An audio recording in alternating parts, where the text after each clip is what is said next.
Добрий день! Ви на каналі Олександр Петрик. Я продовжую розповідати про німецьку експансію у Центрально-Східній Європі у середні віки та ранній новий час. Сьогодні я розповім про історію Тевтонського ордену та його держави. А прямо зараз, дорогі друзі, поставте цьому відео лайк і обов'язково напишіть коментар. Під час Третього хрестового походу у 1190 році у сирійській Акрі група німецьких паломників заснувала госпіталь для хворих співвітчизників. Цей госпіталь взяв під свою опіку швабський герцог Фрідріх VI, син знаменитого імператора Фрідріха Барбаросси.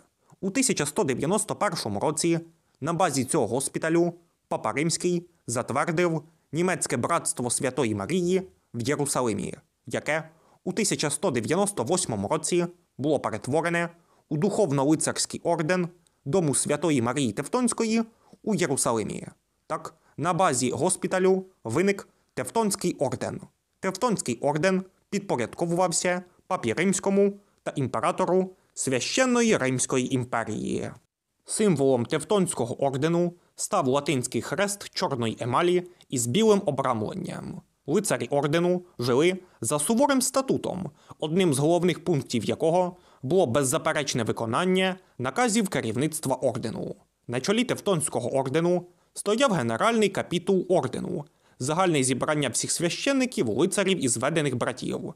Цей з'їзд збирався щороку і обирав вищого офіцера ордену – гросмейстра. В українській науковій літературі цю посаду ще називають «великий магістр». Гросмейстер із 13 століття був правителем Тевтонської держави та церковним князем Священної Римської імперії. Помічниками гросмейстра були гроскомтур, заступник гросмейстра, маршал ордену, керівник орденського війська, скарбник, головний зброяр і головний лікар. Організаційно Тевтонський орден у 13-15 століттях ділився на три частини – Пруссія, Ліфляндія і володіння ордену у Священній Римській імперії. Кожну з цих частин очолював ландмейстер. На місцях лицарями керували комтури. Спершу Тевтонський орден базувався у Сирії і воював з мусульманами. У 1209 році гросмейстром ордену став Герман фон Зальце.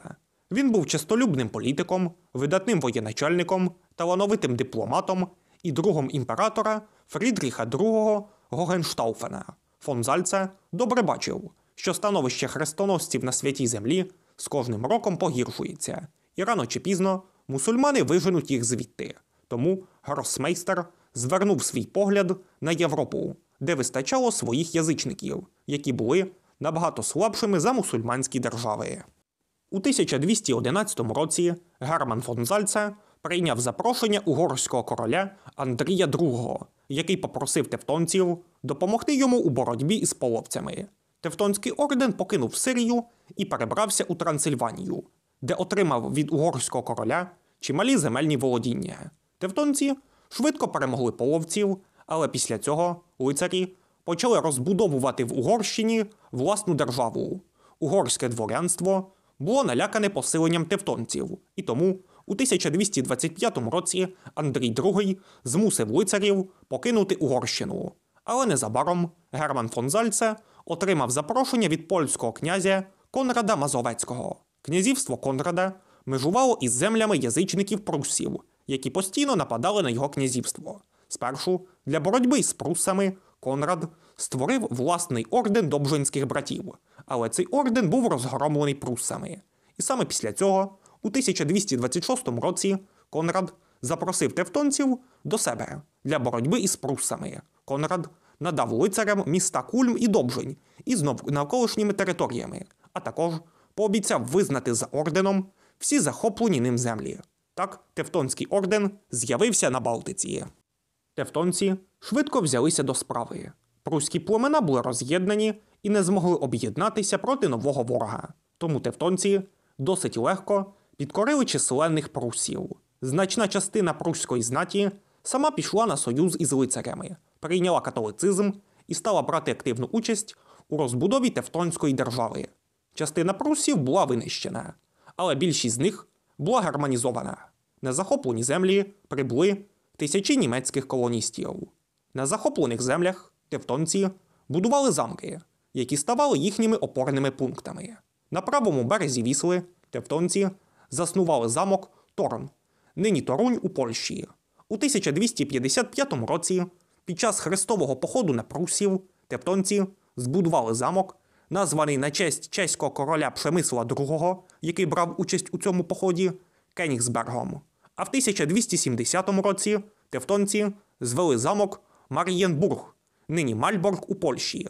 У 1309 році цей замок став резиденцією Тевтонського ордену. У 1237 році із Тевтонським орденом були об'єднані рештки ордену мечоносців, який був розгромлений у битві при Саулі з емгалами і жаймайтами. Про ці події в мене на каналі вже є відео. Якщо ви не бачили, то обов'язково перегляньте. Колишній орден мечоносців став називатися Лівонським ландмейстерством Тевтонського ордену, а пізніше просто став називатися Лівонським орденом.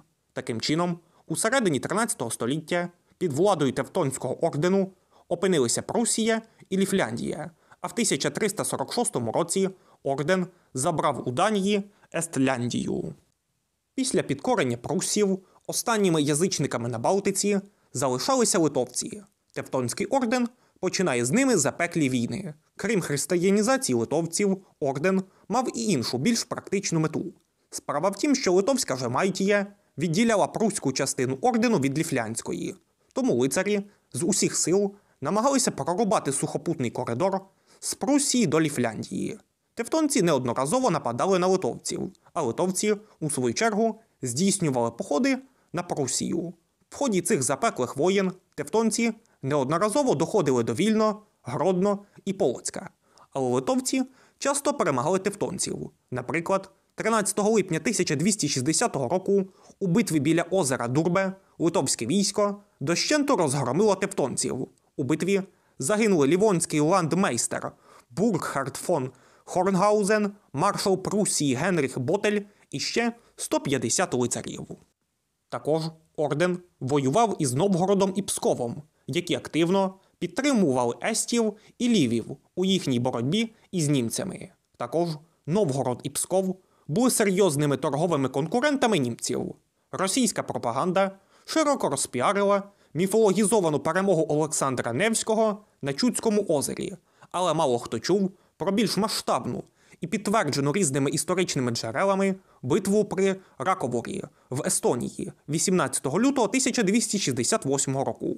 У цій битві об'єднані війська Новгорода і Пскова під командуванням литовського князя Довмонта розбили об'єднані війська тевтонців і датчан, а через рік, у 1269 році, тевтонці зазнали поразки під Псковом.